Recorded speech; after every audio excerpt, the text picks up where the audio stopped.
สวัสดีครับมาชมแนวทางของรัฐบาลฮานอยนะครับเนาะมาชมผลงานของคนนะครับเนาะผลงานวันที่25จุดจับได้เล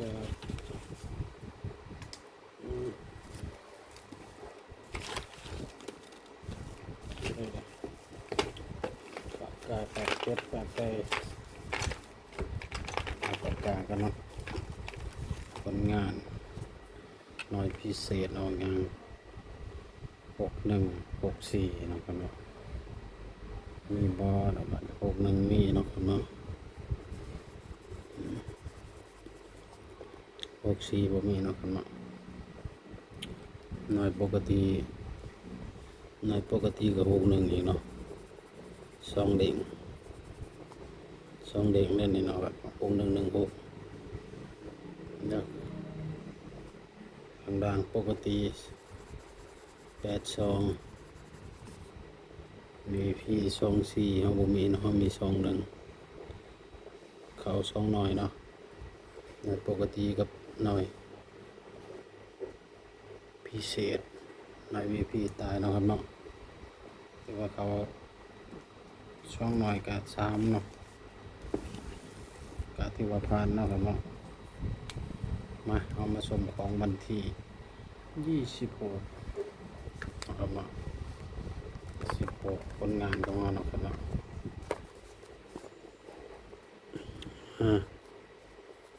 78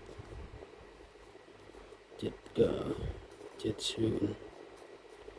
7172นะครับเนาะ72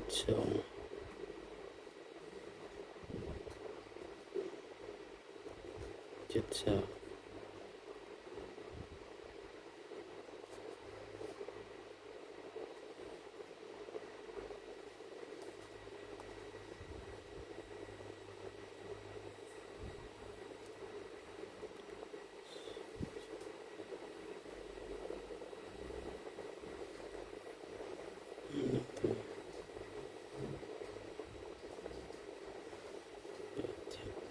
นี่ก็ต้องเก้า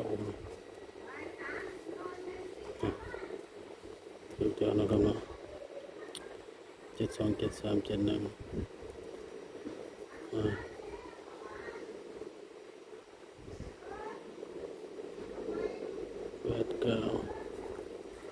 80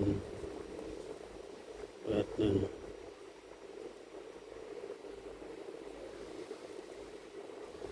28 38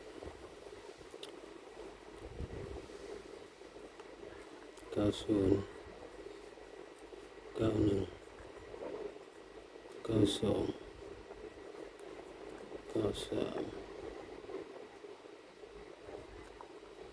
01นะครับเนาะ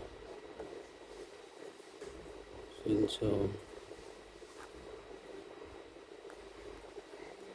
03 12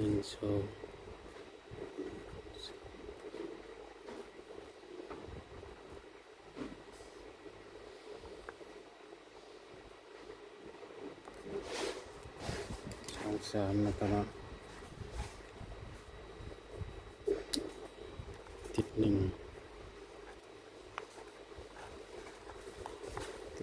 ติด2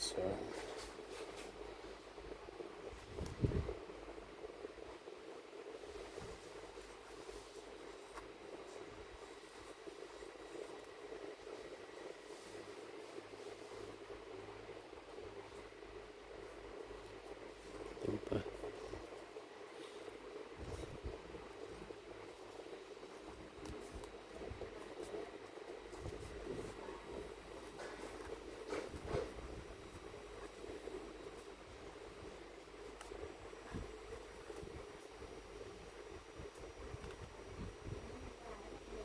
ฮะ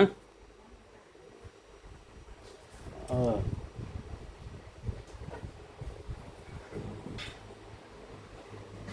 อยู่ทางใดเนาะครับเนาะฟังคำเตือนเนาะครับเนาะทางรัฐบาลลาวก็ไล่สดบ่ค่อยได้เนาะครับเนาะ